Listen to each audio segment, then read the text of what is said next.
সামনে আমার একটা অনিশ্চিত ভবিষ্যৎ রয়েছে, আমি এক চোখে এখন দেখতেছি। তবে ডক্টর যেহেতু আমাকে আশ্বাস দিয়েছে যে আমি যদি বাইরের দেশে ট্রিটমেন্ট করি তাহলে এই চোখে আমি দেখতে পারবো, তাই আমি দেশবাসীর কাছে আহ্বান জানাবো, অনুরোধ করব যে আমি দেশের জন্য একটা চোখ হারিয়েছি, তারা যেন আমার জন্য একটা ভালো কিছু করে।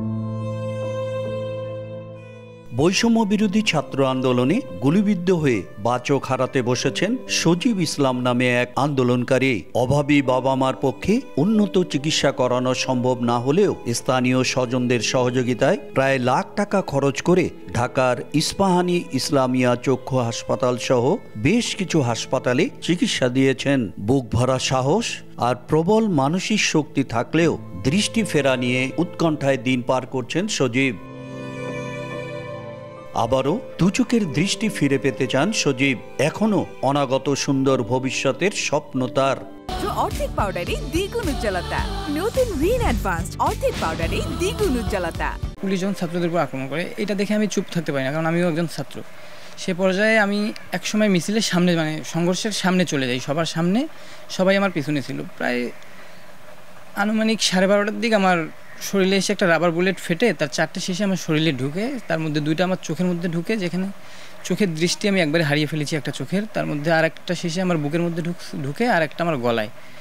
সেখান থেকে প্রাথমিক চিকিৎসার জন্য আমরা আধুনিক সদর হাসপাতালে যেতে চাই, তবে তখন পুলিশের ভয় ছিল আর ছাত্রলীগের ছেলেপেলেদের ভয় ছিল। সেই ভয়ে আমরা কোথাও চিকিৎসা নিতে পারিনি। তখন আমরা সাময়িক চিকিৎসার জন্য একটা ড্রপ ইউজ করেছিলাম। তার পরের দিনে দিনাজপুরে যাই, দিনাজপুরের উদ্দেশ্যে রওনা হই গাউসে আজম চক্ষু হসপিটাল। সেখানে গেলে ডক্টর আমাকে কনফার্ম করে দেয় যে আমার চোখের ভিতরে 2টা রাবার বুলেটের সীসা ঢুকেছে এবং আমি এই চোখে আর কোনোদিন দেখতে পারবো না। সেখান থেকে আমাকে ট্রান্সফার করে দেয় রংপুর মেডিকেল কলেজ হাসপাতালে। সেখানে গেলে আমি 5 দিন চিকিৎসা অবস্থায় থাকি। চিকিৎসা অবস্থায় থাকার পর সেখান থেকেও আমাকে ট্রান্সফার করে দিল রংপুর নাবিরা প্রাইভেট হসপিটালে। সেখান থেকে প্রাইভেট হসপিটালে ওঠার পর সেখানকার ডক্টরও আমাকে ট্রান্সফার করে দিল ঢাকা মালিবাগের বাংলাদেশ চক্ষু হসপিটাল। সেখানেও যখন যাই, সেখানকার ডক্টরও আমাকে ট্রান্সফার করে দিল ইসলামিয়া চক্ষু হসপিটালে।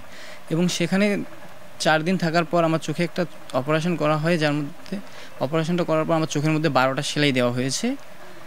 এবং সেখানে 5 দিন থেকে আমি বাসা আসি। বাসা আসার পর আবারও গত 12 তারিখে আমি ঢাকা গিয়েছিলাম, যেখানে আমার এই চোখের সঙ্গে দ্বিতীয় চোখের মানে ট্রিটমেন্ট চলতেছে, যাতে আমার দ্বিতীয় চোখের কোনো সমস্যা না হয়।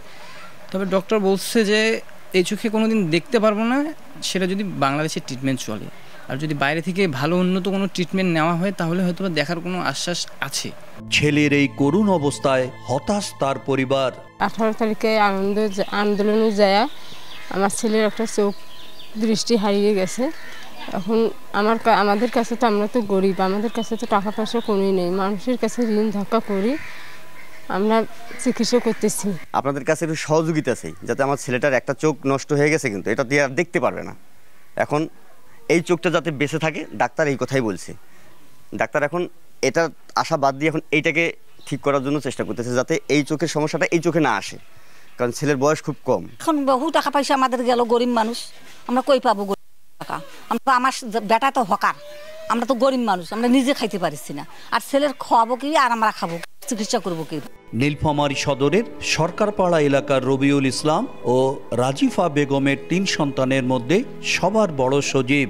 10ম শ্রেণী পর্যন্ত লেখাপড়া করেছেন তিনি।